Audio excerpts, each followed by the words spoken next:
Coming up today, the dense breast double whammy. Density raises cancer risks and makes cancer harder to spot. The questions all women should be asking when they get a mammogram.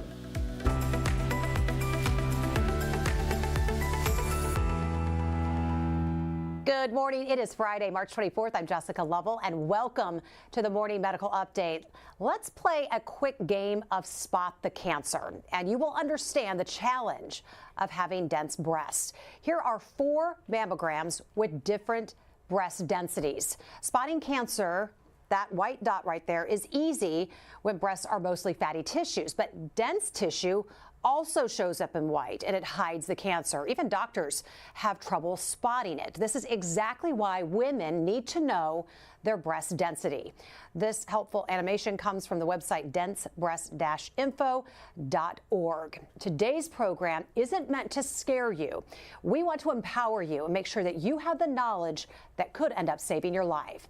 We are talking with 2 doctors who are both experts in detecting breast cancer. Doctors Marc Inciardi and Allison Aripoli are both breast imaging specialists here at the University of Kansas Health System. Good morning to you both. Good morning. Good morning. Very important topic, so I'm glad you are here with us today to dive in. Joining us remotely also is Patty Beyer. She is a breast cancer survivor whose mammograms missed the cancer. Now she advocates for better awareness on breast density. If you have questions about breast density or breast cancer in general, send those in to us on YouTube, Facebook, and the Medical News Network. You can find links to all of those right there on your screen.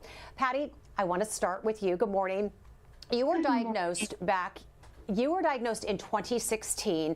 And just to clarify, you live in Illinois. All of your treatment was in Illinois. But were you getting your yearly mammograms? Absolutely. Since the time I was 40, so the cancer was discovered in when I was 64, so 24 years later. Yeah. Good girl, getting them every single year since 40. We like to hear that. So how did you learn, though, that you had breast cancer? I had it was a time where the North Shore University healthcare system, where I went in the northern suburbs of Chicago. So I had my mammogram, and at that time I also had an ultrasound. So I got a recall to go in the next day, and Dr. Spear, chief of mammography at North Shore, did a targeted ultrasound and then a needle biopsy. And I got the confirmation that I had invasive breast cancer. So at the time, were you aware of your breast density? Well, you know, I think I was telling my sister who lives in California, I was telling her it was time for my mammogram, and she said, "Oh yeah, I just had mine." And she said, I have dense tissue. And I said, "Oh, you do?" And I'd been told in 2007 they had done a targeted ultrasound, and the radiologist said, "Did you know you had dense tissue?" And I was like, "No." And when I asked my doctor about it, he said, "Oh, that means you have breasts like a young woman." So that was all I knew about it. My sister, they had a law then in California that required women be told and be given an ultrasound for additional screening. So she said, "You should ask for one." So I did. And it revealed the cancer that had been there for quite some time, I was told. So you heard dense tissue, and you really didn't think it was that big of a deal, but come to find out, it was. You find out you have cancer. What kind of treatment did you go through? I was able to choose, and so I chose a lumpectomy, and then there was it's a dirty margin where the cancer was on a chest bone, and so they couldn't get that piece. So I had targeted radiation, 16 sessions, and then a Arimidex for 5 years. So that was it. So Patty, your story did not end with getting cancer and then becoming a survivor. You actually helped get a state law passed in Illinois called the Breast Density Inform Law. Tell us about that. Well, I called, I was immediately on the internet and trying to figure out why this had happened or what was going on. And I called my gynecologist and I told her, I said, no one ever told me I had breast density. like this. And she said, well, you know, I deal with a lot of South Korean patients, and they'll go to South Korea to get an ultrasound because we don't do that in Illinois. They had tried to pass the law 4 years before, and it had failed. So I said, so you mean that because I live in Illinois and not California, I don't get this additional screening? And she said, yep, too bad for you. So I went upstairs to my husband and I told him, and he said, you know what? We're getting that law passed. We're going to have one in Illinois too. So that is a story. How did that make you feel to know that your story helped set this in motion so other women don't have to miss out on that information? Oh, it makes me really happy. And I'm so anxious for women to really advocate for themselves, their own health, and particularly breast health, because knowledge is absolute power. Information is everything. So Kansas does not have a law requiring doctors to notify patients about their breast density, but just 2 weeks ago, on the federal level, the FDA updated its standards. Mammogram reports must include an assessment of a patient's breast density. Doctors have until September of 2024 to comply. So docs here at the health system, they've already been doing this. That's the standard here at our place. But I want to hear from both of you. Dr. Aripoli, I'll start with you. Just your reaction to this new FDA rule. So the FDA updates really do show that they have commitment to supporting the role of mammography in detecting cancer, especially detecting cancer early, which we know is associated with the best survival. It also allows for a unified front in how we communicate these results to our patients. Dr. Inciardi, your reaction. Well, this has been a long time coming. The FDA looked at this back in 2012. I actually testified before the MQSA subcommittee in D.C. And at that time, it was decided at the end of that committee meeting that breast density was important and that the public should probably be notified in some way. But it's taken 11 years to get this far. And you've been leading the fight. I've been helping. You have been helping, and we appreciate that. Doctors group breast into 4 different categories. Dr. Aripoli, you brought some mammograms as examples, so kind of talk us through what we're seeing. Sure. So I'm going to take you through the 4 different categories of breast tissue density that we as radiologists place each breast into when we interpret a mammogram. So the first category is a fatty breast, where you can see the tissue is pretty dark relative to the background. And similar to the image we showed earlier, it's easier to spot a cancer as a white dot within a tissue density that's fatty. The right side of your screen shows scattered tissue density, so there's more white, but both of these categories are still non-dense breast tissue.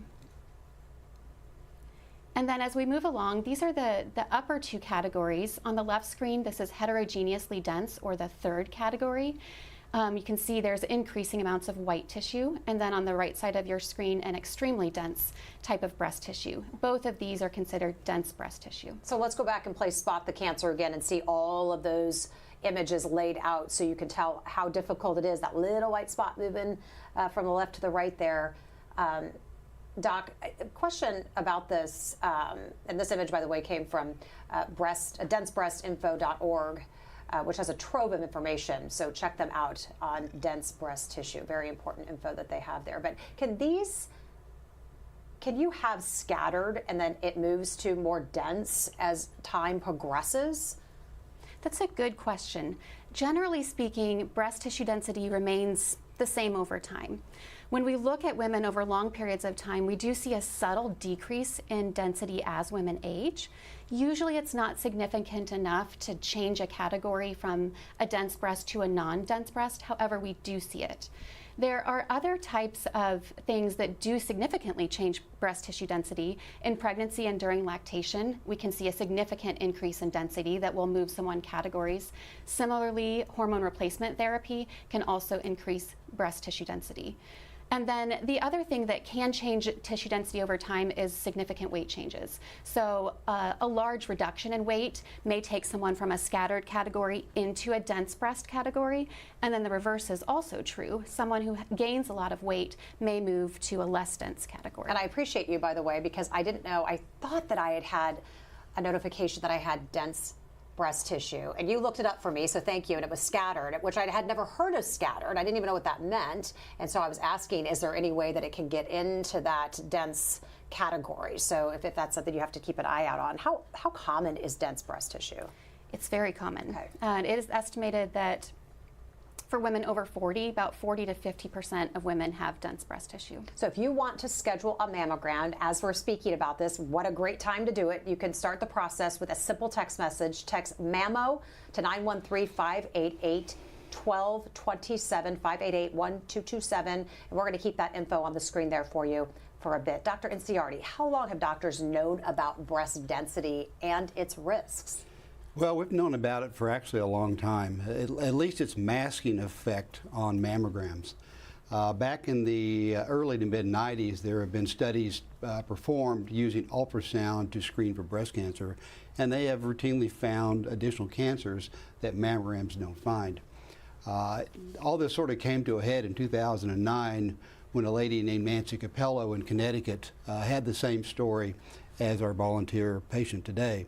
And she got her routine mammograms, missed the cancer, she palpated something in her breast, and went to her physician and said, let's get the ultrasound, found the stage 3 cancer, and then said, well, what's the deal here? And they said, well, you have dense breast tissue and it can miss breast cancers. And she was the instrumental in starting the movement in 2009 in Connecticut, and got the first bill passed for dense breast inform for patients, and now 38 states have passed similar laws. I want to go back, because you were talking about this when you were trying to get Kansas to pass the breast density law.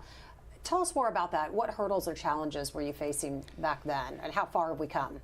Well, we were involved in a multi-center research study in 2009 on pioneering a new device for ultrasound detection of cancer, and because of that, I became interested in breast density and its masking effect and its risk, and decided that Kansas might need a breast cancer density law. So I tried to, with the help of a local legislator, start a bill, and it went through the various committees, the health committees in the Senate and in the House, and it passed unanimously in the House, and it failed in the Senate, and it just kind of died there.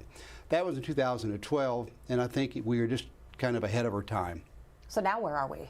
10 years from 10 that? years later, no one else has taken up the cause to pass it, but we're so close with the federal legislation, which would superimpose everything that occurs in all the states already.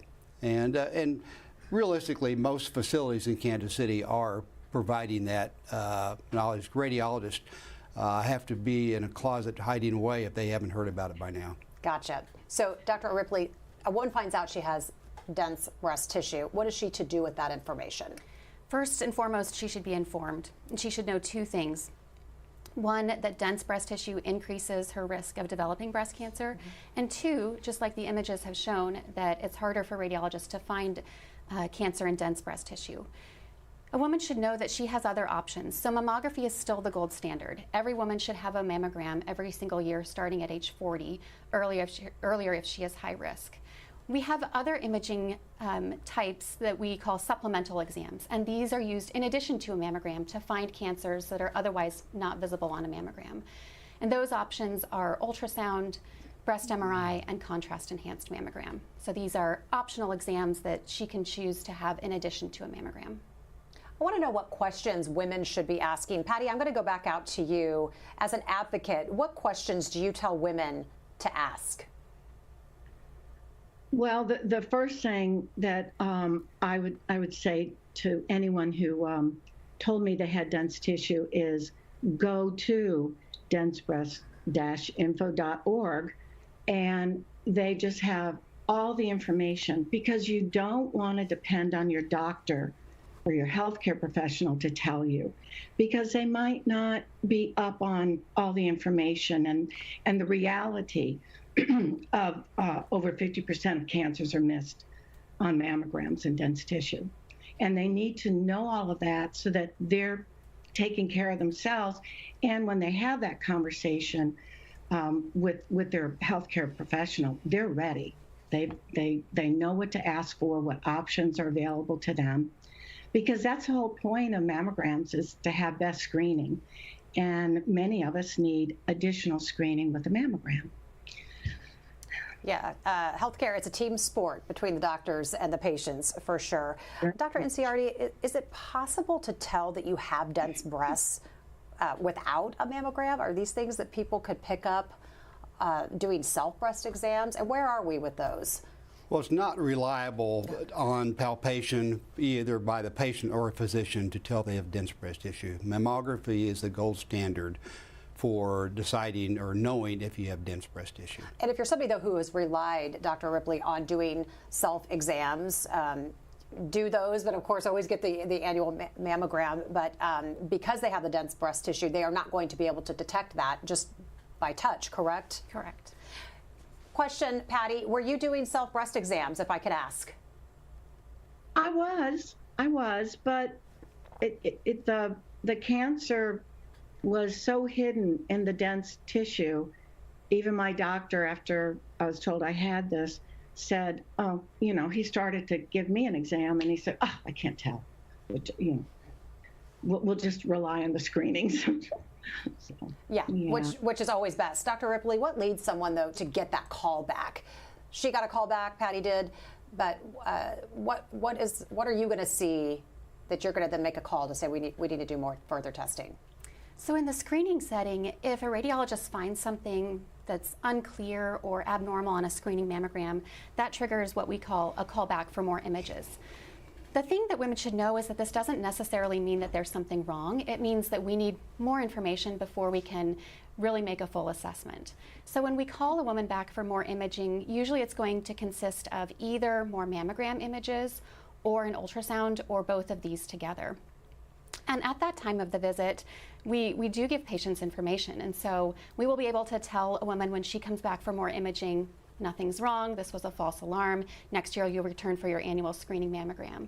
But if there is something abnormal that does require like a needle biopsy, we would discuss this with the patient during that time. The other thing to know is that most women who are called back for more images don't end up having cancer. So breast imaging specialists, as we know, have several tools in their toolbox besides the mammograms, so that's good news to take this even further.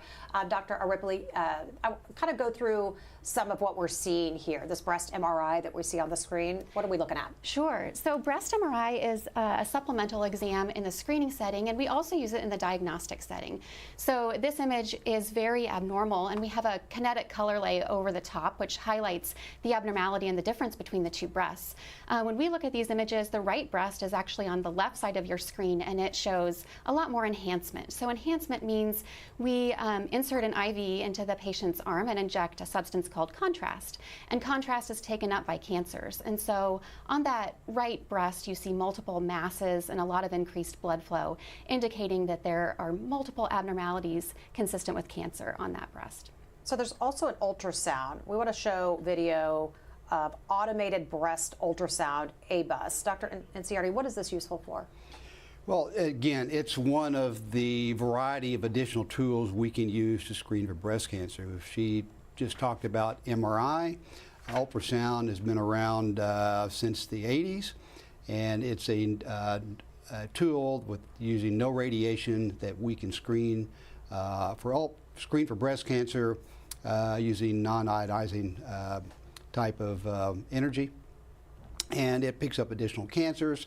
It's helpful to go to a facility that has a lot of experience with this, because ultrasound can also generate a lot of false positives and unnecessary biopsies, so it's important to go to facilities with a lot of experience. As expected, we're getting a lot of great questions from our community, so let's get a quick check on our COVID count with Dr. Dana Hawkinson, Medical Director of Infection Prevention and Control. Happy Friday to you. It's good. How are you? I'm good. Right now here in the hospital, we're doing a little bit better as well. 35 total cases, but 19 active, 4 in the ICU and 2 on the ventilator. So hopefully that trend of the higher case number, the actives, is going to start to trend down now. Question. So we're expecting COVID vaccines to be a yearly thing, just like the flu shots, but there are a few headlines suggesting the most vulnerable people could get an extra booster shot as early as this spring. U.S. health officials are reportedly discussing this idea privately. Doc Hawk, if someone is immunocompromised, got their booster 6 months ago, is another booster good now? Should they be doing that? Yeah, I mean, it still should be good. What we have seen in the clinical data is that somewhere around 2 to 6 months, maybe that protection against hospitalization and severe disease does decrease a little bit. But there are also effects of, giving boosters or giving vaccines too often. A lot of things that they are looking at certainly are antibody levels. We know that antibody levels naturally do peak and then do regress and decline as well. That is a normal function. So what is going to be the benefit or the risk of having those antibody levels continue to be so high?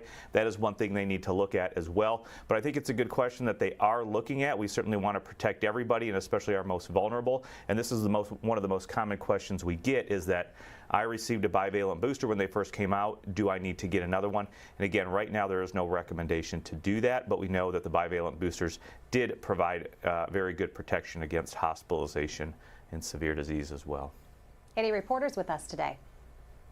Let's get to some great community questions coming in. Ruth Ellen wants to know, she said, years ago I was told I had fibrocystic breasts. Is that term still used?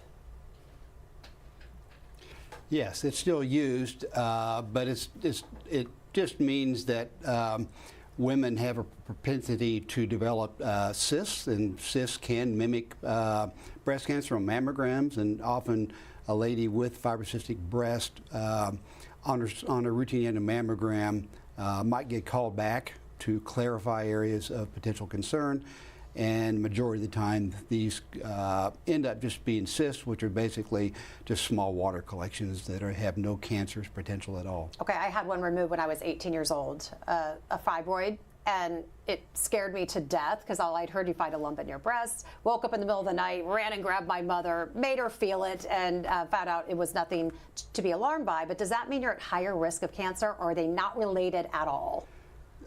You're not at increased risk of cancer having fibrocystic breast changes. Okay, thank you for that. Jeremy wants to know, how do I talk to my young girls about screening so this isn't something they worry about or procrastinate? Depends how young they are. So, the formal guidance is to start mammography screening at age 40. If there's a significant family history or other risk factors, then we do recommend starting earlier based on the calculated level of risk. In terms of self-breast exams, we encourage women, even younger women, to be self-aware. You live with your body every single day, and often women are the earliest to notice something that's different, whether it be a skin change or a new lump or symptom. So being self-aware is extremely important. And if something is different, to seek out evaluation by a physician, which could lead to breast imaging. Maggie says, I have continued to get yearly mammograms. I'm now 82 years old. Do you ever get old enough to require a yearly mammogram? Well, at some point in time, the benefit of getting mammograms is really not recommended. And that's a difficult position to be put in, but certainly, say someone in a rest home that has less than 5 years left to live by best estimates would not benefit from mammography. The general recommendation, I believe, from the American College of Radiology is that if a woman has a life expectancy of at least 10 years or more, then mammograms will continually be recommended. Angie wants to know, do implants make it harder to detect breast cancer? Dr. Aripoli? Yeah, not necessarily. And it's very, very safe to still get a mammogram with implants. We do additional views for women with implants when they get a mammogram. We have one view where the implant is in the field of view, and then what's called an implant displaced view, where we move the breast tissue off of the implant. And so mammograms are safe. It doesn't risk the implant in any way. It just requires more views and more images for the radiologist to look at. I have a question. Why would Patty's doctor have said that her dense breast meant that she had more youthful tissue, like younger breasts? Why would somebody say that? Well, generally, younger women have a little bit more denser breasts. And as Dr. Aripoli said before, there's a slight change over time of many women, especially after they go through menopause, towards a little bit less breast density. So physicians will sometimes equate having dense breast tissue with younger women. Okay, but that's not necessarily a good thing. No. When you say you look like you have breasts of a younger woman, that's not quite what we're Right. what we're getting at, right, Patty? Okay, question from. Okay, Alice wants to know, would a CT with contrast show breast cancer if it's a CT for colon cancer? Not quite sure what that means. Dr. Ripley? I think I know what she means. So occasionally we will incidentally see abnormalities in breast tissue on a CT exam that's done for another reason, but it's certainly not the exam of choice for finding a cancer. If something is identified, it would be incidental. And Jan wants to know, what about 3D imaging? Is that reliable? Is that the standard? Where are we with that? Well, 3D mammograms have been around since around 2012 or 13. I think we started in 2014, and they have become becoming the standard of care throughout the radiology community. They are an incrementally slightly better mammogram. They tend to find a little bit more cancer and also help reduce our unnecessary callbacks after a routine annual mammogram.